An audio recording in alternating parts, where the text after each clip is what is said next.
Hi, I'm James Hetherington. And I'm Marco Balsamo. And welcome to the 5th edition of the Fiasco Sports World Cup show. This week, we've got a new exciting group. Not so much exciting. Who are they, Marco? In Group E, we've got Switzerland, Ecuador, France and Honduras. I think potentially the most boring group. Let's have a look. For me, Marco, I don't think there's a single entertaining match in this group. France can go through. Other than that, I don't really care. I don't think there's any entertaining appeal here. Yeah, I mean, you never know what's going to happen in the World Cup. There could be a couple entertaining games, but yeah.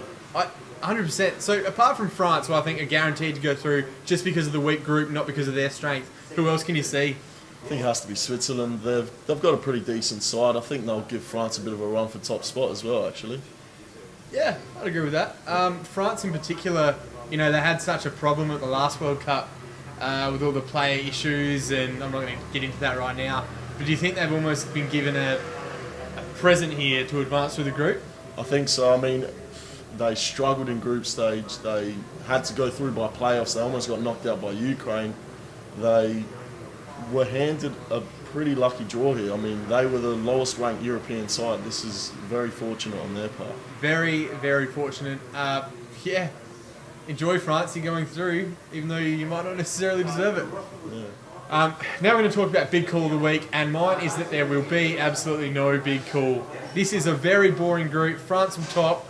I don't really care who comes second. None of them are going to win it. Just for me, there's nothing appealing about this. I think you're being a bit harsh on me, James. I mean, I think Ecuador's not as bad as people might think, even Honduras maybe, but Ecuador being South American, they've got a few decent players. I think they can push for second spot against Switzerland.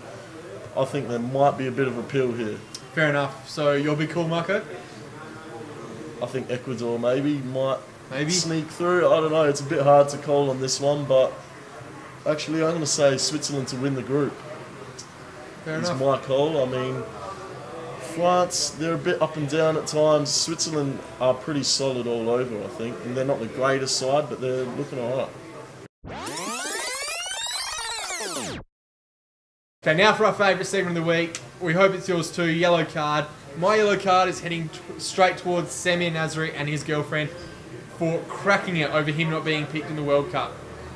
So pretty much, she tweeted like crazy that Didier, is it Deschamps? Deschamps, there we go, the manager of France, was completely wrong. Have a look at some of the tweets here.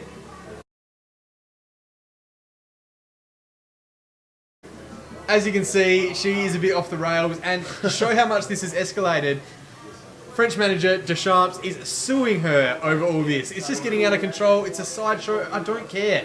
Drop it, leave it. He didn't get picked. Move on. Yeah, I mean, it's completely distracting for the French team. Obviously, Nasri knows why he's not going. He's caused problems. Deschamps doesn't get along with him. It's completely an off-the-field matter. It's not in terms of his quality. He's one of the best French players going around. So agreed. Now, to quote Deschamps, he did say, "I'm building the best squad, not the best collection of best players," so to speak. And I think that's a really good thing to say. Yeah, I mean, like he's saying, he doesn't want players who are going to distract his team. He wants, you know, soldiers and players who are going to march on forward and try and get them results. Absolutely. So, Marco, your yellow card?